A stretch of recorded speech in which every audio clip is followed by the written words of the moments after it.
everybody. Thank you for coming out to Vader Immortal: Discover the Dark Side. In 2016, when ILMxLAB announced that it was going to be making a VR series based around Darth Vader, as a Star Wars fan, I got really, really excited and I had a lot of questions, right?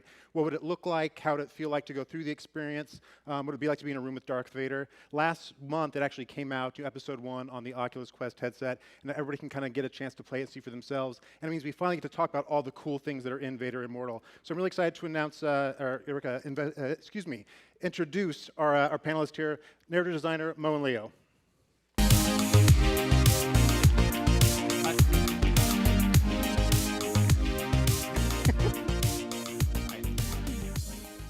So first of all, originally our lead experience designer, Jose Perez III, was going to join us today. He got sick and could not come, but he sent me a text and sent his regards. We just want to say, get better, Jose. But Mohen, 3 years since Vader Immortal was first announced, Episode 1 is out in the wild now. How do you feel having gotten this first episode out there now? I mean, it's just great that the reception has been really positive, and I think it's also nice to see that the Oculus Quest, which is the hardware that we first released this on, is really, people are really embracing this as a new VR headset, and I think it allows more people sort of to see our content, and it's nice to actually finally see people, you know, have it in their hands and experience it. Yeah. Now, how many people here in the audience have had a chance to play Vader Immortal thus far? Okay, cool. A couple. This is a good chance to show a trailer then so you have a taste of what we're going to be talking about. Can we roll that trailer?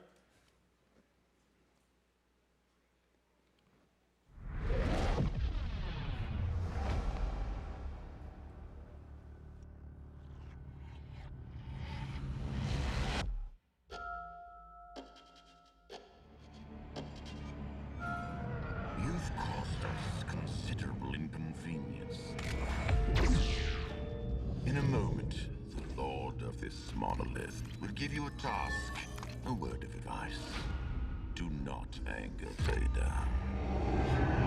Now that Vader's found you, he's in reach of enormous power. You must escape.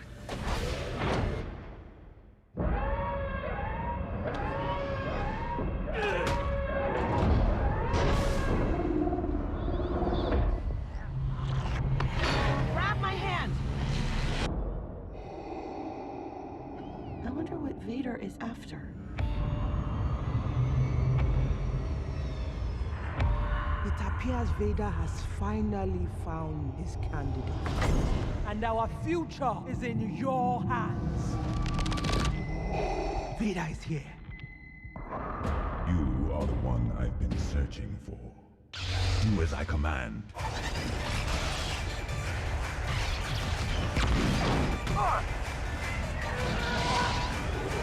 Is there any version of this plan that doesn't end up with us being dead?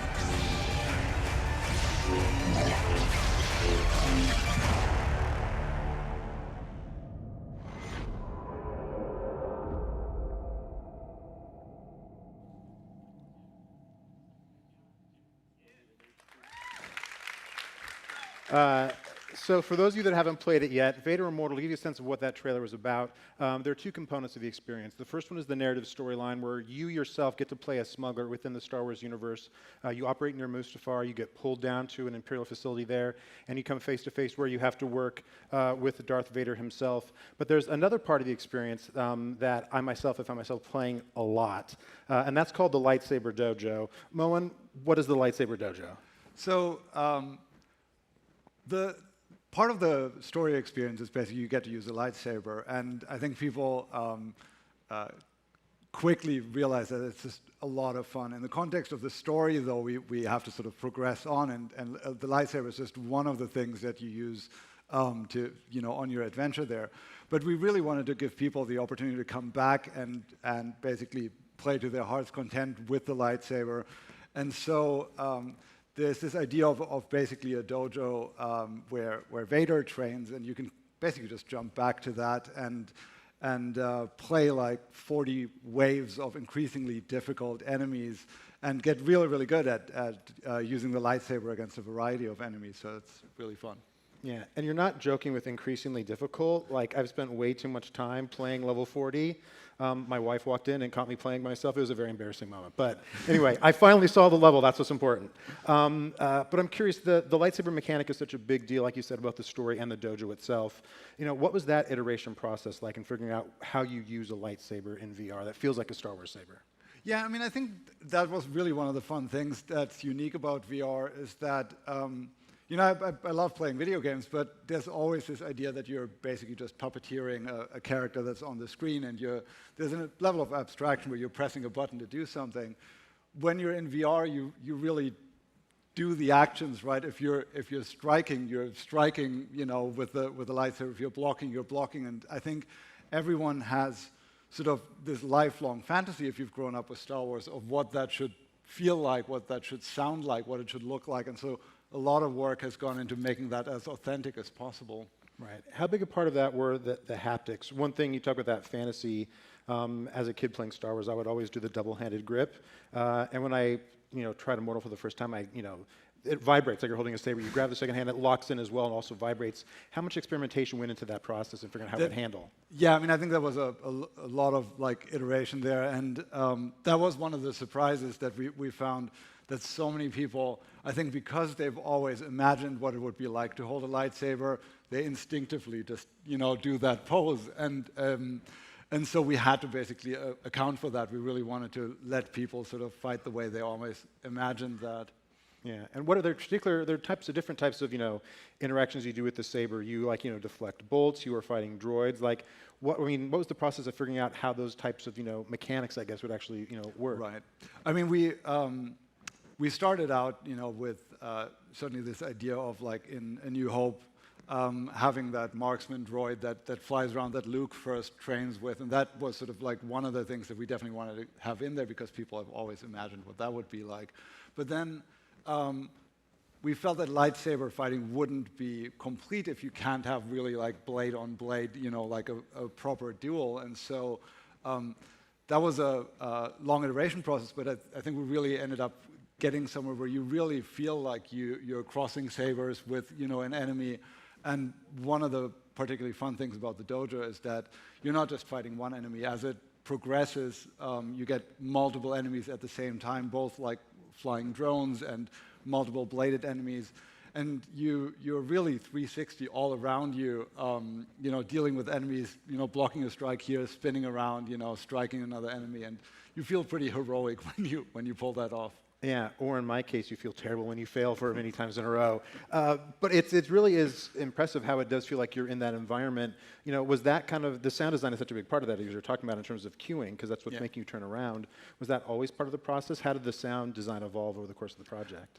I mean, realizing that with VR, really, it's not just the visuals, but the sound is spatial as well, and you can really take advantage of that because you can hear an enemy behind you, and you can sort of locate what side he's on, where he's at, and then definitely because we work with Skywalker Sound, we also do all the sound effects on the movies. We really made sure that those also fulfill that Star Wars fantasy of what the saber itself sounds like when you light it up, when you move it around, and so.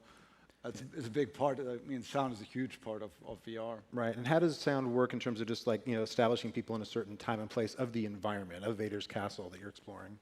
Yeah, I mean it's a big part of sort of setting the atmosphere, and I think one of the fun things is also that we're in the context even of the dojo, allowing you to unlock sort of multiple environments and each have kind of their own visual feel, their own audio.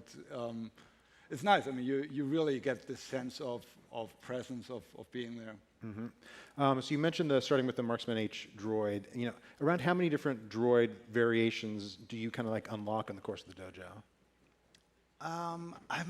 This is where Jose would be really useful. I think it's more than half a dozen or so. There's multiple bladed droids basically that you sword fight with. There's variations on this little marksman drone that sort of have spinning blades on them that are freak me out every time because they kind of fly at your head. And that's again, it's one of those things because you're in VR, you react like you would react in normal life. So you actually find yourself sort of ducking and jumping out of the way, and it's pretty fun. Right. And what about the design of those different droids? Are those from like the ILM archives? Those original designs? They're actually mostly the marksman is definitely very authentic to the original, and then Jose and our concept artists actually work out these variations. You know, imagining like what could sort of different levels of difficulty look like of like Imperial training droids that Vader might actually sort of have in his training dojo. And again, it's great because we're part of Industrial Light and Magic. We have access to the same concept artists that work on the movies to you know, work on our experiences as well. Yeah. It's funny looking at how hard the droids get and the way they evolve. Like, Vader is definitely a masochist, right? Like, he does not make it easy on himself at all. You know, and one other thing I wanted to talk about too, in terms of like, you know, different arenas, different, you know, different things. As you go forward, you can unlock different crystals and actual different lightsabers. There's the lightsaber you get in the game, but can you talk us through like what those other unlockables are in the dojo? Yeah. So. As you progress to the higher waves, basically the different kyber crystals, you know, in the lore of Star Wars, they allow you to unlock the different color blades. So, you know, as you progress, you can choose your different blade color, and then there are also multiple hilts, which are based on hilts that you've seen in the movies. That all sort of have a connection to Darth Vader. So, you know, like one of Anakin's earlier sabers in there, Obi-Wan's sabers in there. And what's really cool is we really put a lot of effort into making those look like beautiful and authentic, and, you know, drawing on the scans and the photos from the Lucasfilm archives. And it's a unique opportunity in VR because you can actually hold it in your hand and really like turn it around and inspect it. So it's cool. Yeah, the detail in those was crazy. I was looking at the Obi-Wan saber, and like that's, I mean, the detail down to like, you know, one transistor having a washer and one not. It's like it's insane levels of detail there. So you get to, you know, unlock this moment where you're playing like, you know, in Darth Vader's, you know, arena with Obi-Wan's lightsaber fighting these droids, and it's kind of really, it's a lot of fun. Yeah. So. You know, okay, there's one other thing I wanted to talk about here, Mohen. This project came out for the Oculus Quest last month. One thing that's been talked about a lot is other platforms, because it's going to be coming to the Rift and the Rift S. But nobody seems to know when it's actually coming out to the Rift and the Rift S. So here at E3, can you finally answer that question? Because Rift owners want to know when they can play Vader Immortal, Mohen. Yes, so it's coming out on June 20th, so a week from tomorrow, I believe. And so anyone who has a Rift or Rift S will be able to get it. And one of the other fun things about it is we basically have cross-buy. So if you already have it on the Quest, you can download it for free on the Rift. If you get it on the Rift and you choose to get a Quest later, it'll be free. You know, if you have it on one, you can play it on the other. Awesome. Now let's talk about the different versions. You know, we've talked a lot about, you know, as the product's coming out, about, you know, why it's such a good fit for the Quest. But, you know, what can people expect to see differently between, you know, the Quest version and the Rift S? And right. So the Quest definitely has this nice thing of the mobility, of the freedom without a cable to spin around. But when we develop these experiences, we are developing them on high-end PCs, and we basically look at them on the Rift. We are using Unreal Engine, so we're really trying to push the cinematic quality of this as far as we can, even on the high-end PCs. And so what you'll see in the Rift and the Rift S is really the highest quality version of the experience visually that we have, and it looks beautiful. Gotcha. I'm excited to try it. I saw it originally on the Rift. I haven't tried it on the Rift S yet, but it's very, very cool. So now that we finally have that quest, the Rift question out of the way, I want to turn back up to the storyline for Vader Immortal. You know, the narrative designer. You know, what were the lessons that you kind of learned working on the narrative side of this project, and kind of what were the takeaways over that development period? Yeah, I mean, we really learned that. It's quite different telling a story, not just from in a movie, but VR is even different from regular games, and you really have to make the story about you at all times. Like you're the protagonist. Characters acknowledge you, look you in the eye, make you sort of the center of attention. And you try to design it in a way where you progress the story through your actions, through interacting with things. And again, not just through sort of like a game mechanic, but through intuitive actions where, if you want to press a button, you reach out and press a button. If you open something, you open something. If you want to climb, you just reach up and start climbing. And we wanted to make sure that story and interaction are really sort of one and the same and happen at the same time. It's not like a back and forth of like gameplay and cinematics. Right. And for the person that's going through the experience that's playing that lead character, I mean, what are those small, those kind of like small, movements you're talking about? How does that help ground them in the world better?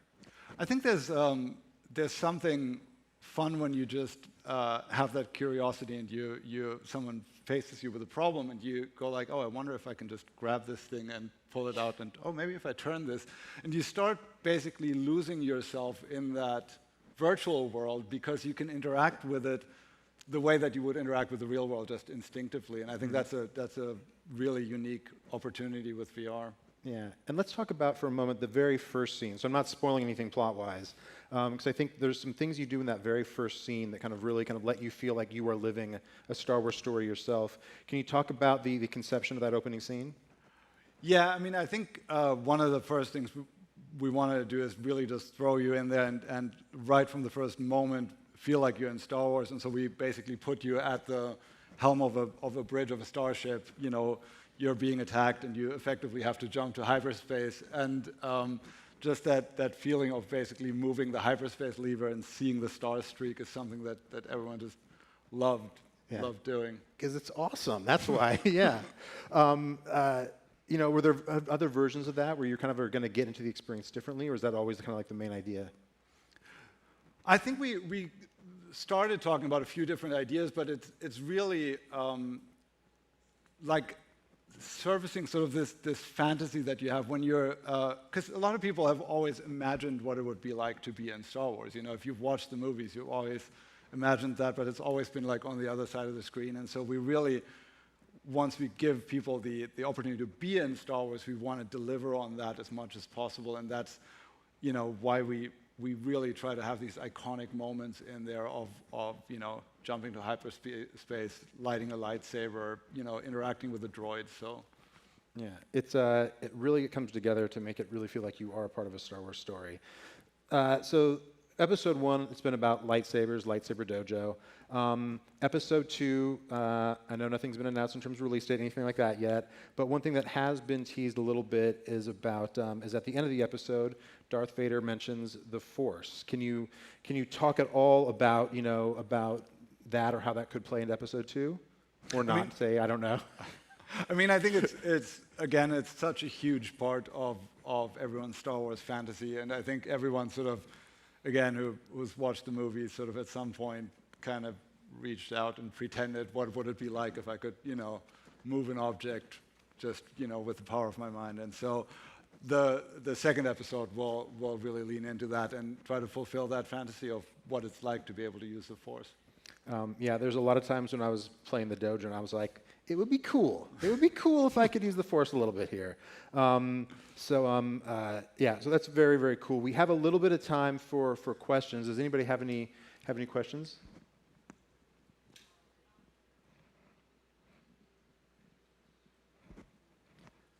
Okay, cool. Well, we're going to go and I think wrap this up yet. But first of all, Vader Immortal is available now on the Oculus Quest, coming out on the Rift and the Rift S on Thursday. If you hadn't had a chance to try it yet, there is a demo that we had at Star Wars Celebration happening in the Oculus booth on the show floor, so please check that out. Otherwise, thank you for coming, and thank you to Mohen Leo, narrative designer, of Vader Immortal. Thank you.